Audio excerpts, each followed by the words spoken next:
स्पर्धा परीक्षा मराठी चॅनलमध्ये आपले स्वागत आहे। आजचा आपला पहिला प्रश्न आहे, संयुक्त राष्ट्र महासभेचे 80वे सत्र खालीलपैकी कोणत्या ठिकाणी आयोजित करण्यात आले आहे? याचं बरोबर उत्तर आहे पर्याय क्रमांक 2 न्यूयॉर्क।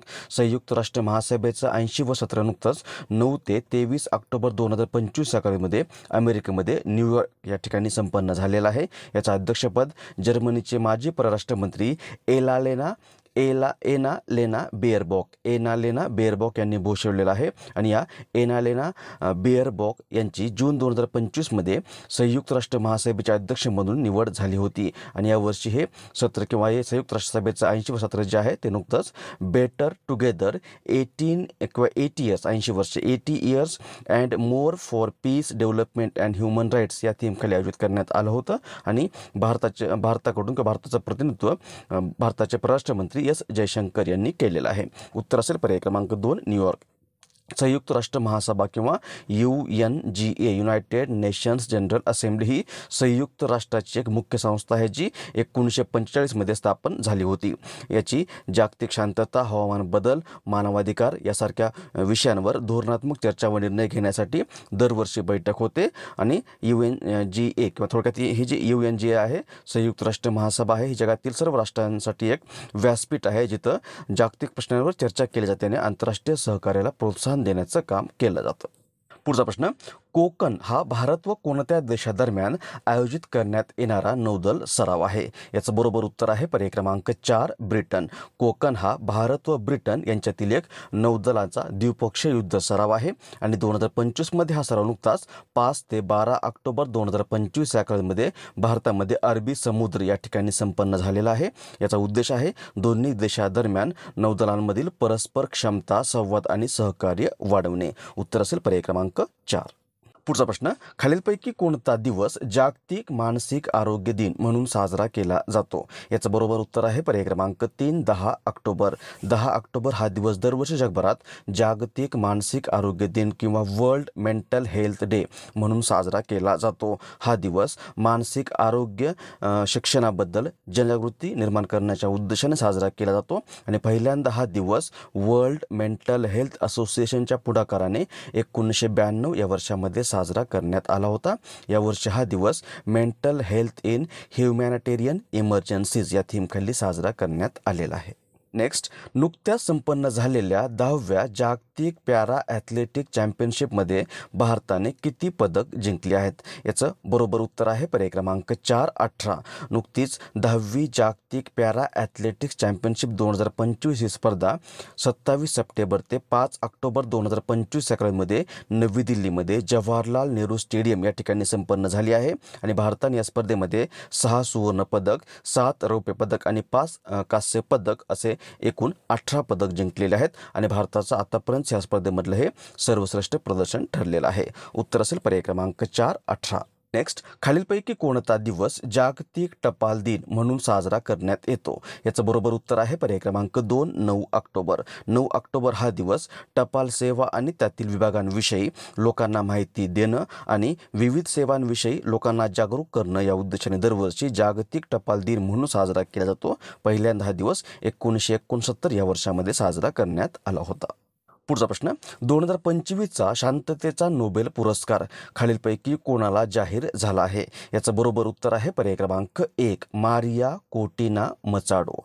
2025चा शांततेचा नोबेल पुरस्कार जो आहे तो मारिया कोरिना मचाडो यांना जाहीर झालेला आहे। त्या व्हेनेझुएला या देशाच्या राजकारणी आहेत आणि त्यांना हा पुरस्कार व्हेनेझुएलाच्या लोकांच्या लोकशाही हक्कासाठी तसंच न्यायिक व शांततामय मार्गाने हुकुमशाही विरोधामध्ये लोकशाहीसाठी संघर्ष करण्यासाठीच्या कार्यासाठी जाहीर झालेला आहे।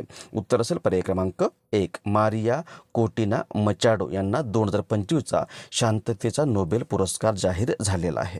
पुढचा प्रश्न, खालिद अल एनानी यांची नुकतीच खालीलपैकी कोणत्या संघटनेच्या महासंचालकपदी निवड करण्यात आली आहे? याचं बरोबर उत्तर आहे पर्याय क्रमांक 4 युनेस्को। हे बघा, हे आहेत खालिद एल एनानी आणि यांची नुकतीच आता या युनेस्को या संघटनेच्या महासंचालकपदी किंवा DG नियुक्ती झालेली आहे। ते एक इजिप्शियन तज्ज्ञ आणि राजकारणी आहेत। इजिप्तचे माजी पर्यटन मंत्री आणि पुरातन वस्तू मंत्री राहिलेले आहेत आणि ऑक्टोबर 2025मध्ये यांची नुकतीच युनेस्को या संघटनेच्या महासंचालकपदी निवड झाली आहे. ते आंतरराष्ट्रीय स्तरावर प्रसिद्ध असून इजिप्तच्या सांस्कृतिक आणि राजकीय क्षेत्रातील महत्त्वाचे व्यक्ती आहेत. युनेस्को म्हणजे UNESCO, United nations educational, scientific and cultural organisation, मराठीमध्ये संयुक्त राष्ट्र शैक्षणिक, वैज्ञानिक आणि सांस्कृतिक संघटना. ही संयुक्त राष्ट्राची एक विशेष संघटना आहे जी शिक्षण, विज्ञान, संस्कृती आणि माहितीच्या क्षेत्रात आंतरराष्ट्रीय सहकार्य वाढवून शांतता आणि सहकार्य किंवा सुरक्षा प्रस्थापित करण्याचं काम करते. तसंच मानवाधिकार आणि शाश्वत विकासाला प्रोत्साहन देते. तसंच जगभरातील महत्त्वाच्या सांस्कृतिक आणि नैसर्गिक वारसा स्थळांना जागतिक वारसा स्थळांचा दर्जा देण्याचं काम करते. आणि या युनेस्कोची स्थापना झालेली आहे 16 नोव्हेंबर 1945 या दिवशी. मुख्यालय आहे फ्रान्समध्ये पॅरिस या ठिकाणी आणि आता डीजी बनले थे खालिद अल एनानी. पुढचा प्रश्न, 2025चा साहित्यातील नोबेल पुरस्कार खालीलपैकी कोणाला जाहीर झाला आहे?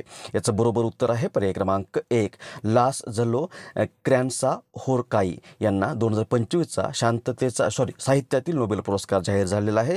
ते हंगेरी या देशाचे लेखक आहेत. पर्याय क्रमांक 1 हे याचं बरोबर उत्तर असेल. गेल्या वर्षी म्हणजे 2024मध्ये हा साहित्यातील नोबेल पुरस्कार जो आहे तो हान कांग यांना जाहीर झाला होता. त्याच्यापूर्वी 2023मध्ये हा पुरस्कार जॉन फॉसे यांना आणि 2022मध्ये एनी एर्नाक्स यांना हा पुरस्कार जाहीर झाला होता. यावर्षी हा दिलेला आहे लासलो क्रॅन्साहोरकाई यांना. पर्याय क्रमांक 1 हे याचं बरोबर उत्तर असेल. नेक्स्ट, आंतरराष्ट्रीय सौर संघटनेची 8वी परिषद खालीलपैकी कोणत्या ठिकाणी आयोजित करण्यात येणार आहे? याचं बरोबर उत्तर आहे पर्याय क्रमांक 1, नवी दिल्ली. आंतरराष्ट्रीय सौर संघटनेची 8वी परिषद जी आहे ती आता 27 ते 30 ऑक्टोबर 2025 या कालावधीमध्ये भारतामध्ये नवी दिल्ली या ठिकाणी भारत मंडपम या ठिकाणी आयोजित करण्यात येणार आहे. या परिषदेमध्ये सदस्य देश हवामान बदलाचा सामना करण्यासाठी आणि आंतरराष्ट्रीय सौर ऊर्जेला प्रोत्साहन देण्यासाठी सौर ऊर्जेचा विस्तार करण्यावर लक्ष देणार आहेत किंवा केंद्रित करणार आहेत. जगभरातील 124 सदस्य देश या परिषदेमध्ये सहभागी होणार असून ही परिषद नवी दिल्लीमध्ये 27 ते 30 ऑक्टोबर 2025 या कालावधीमध्ये आयोजित केली जाणार आहे. आंतरराष्ट्रीय सौर संघटना किंवा ISA इंटरनॅशनल सोलार अलायन्स ही एक आंतरराष्ट्रीय किंवा एक आंतरसरकारी संस्था आहे जी सौर ऊर्जा तंत्रज्ञानाला प्रोत्साहन देते आणि जागतिक स्तरावर स्वच्छ आणि अक्षय ऊर्जेचा वापर वाढवण्याचं काम करते. हिची स्थापना 2015मध्ये भारत आणि फ्रान्सच्या पुढाकाराने झाली असून हिचं मुख्यालय आहे गुरुग्राम, हरियाणा, भारत या ठिकाणी. सध्या DG किंवा महासंचालक आहेत आशिष खन्ना. पुढचा प्रश्न, मार्टलेट हे खालीलपैकी कोणत्या देशाने विकसित केलेले क्षेपणास्त्र आहे? याचं बरोबर उत्तर आहे पर्याय क्रमांक 3, युनायटेड किंगडम. मार्टलेट हे युनायटेड किंगडमने विकसित केलेले एक हलक्या वजनाचं क्षेपणास्त्र आहे. हे क्षेपणास्त्र हवेतून जमिनीवर, हवेतून हवेत, जमिनीवरून हवेत आणि जमिनीवरून जमिनीवर मारा करण्यास सक्षम असून या क्षेपणास्त्राचं नाव मार्टलेट या पौराणिक पक्षाच्या नावावरून ठेवण्यात आलेलं आहे. आणि भारताने नुकताच UK किंवा युनायटेड किंगडमसोबत 350 दशलक्ष पाऊंडचा संरक्षण करार केला आहे. आणि या करारानुसार भारतीय लष्कराला UK निर्मित हे अत्याधुनिक असं मार्टलेट क्षेपणास्त्र मिळणार आहे. यामुळे भारताच्या हवाई संरक्षण क्षमतेमध्ये मोठी वाढ होणार आहे. उत्तर असेल पर्याय क्रमांक 3, युनायटेड किंगडम. पुढचा प्रश्न, खालीलपैकी कोणाला रसायनशास्त्रातील 2025चा नोबेल पुरस्कार जाहीर झाला आहे? ऑप्शन्स आहेत सुसुमू किटागावा, रिचर्ड रॉबसन, ओमर यागी आणि वरील सर्व. याचं बरोबर उत्तर आहे पर्याय क्रमांक 4, वरील सर्व. रसायनशास्त्र किंवा केमिस्ट्रीमधील 2025चा नोबेल पुरस्कार एकूण 3 जणांना जाहीर झालेला आहे. त्यातले पहिले आहेत सुसुमू किटागावा हे जपानचे आहेत, दुसरे आहेत रिचर्ड रॉबसन हे ऑस्ट्रेलियाचे आहेत आणि तिसरे आहेत ओमर यागी हे देखील ऑस्ट्रेलियाचे आहेत. या तिघांना मेटल ऑर्गॅनिक फ्रेमवर्कच्या विकासासाठी हा 2025चा रसायनशास्त्रामधला नोबेल पुरस्कार जाहीर झालेला आहे.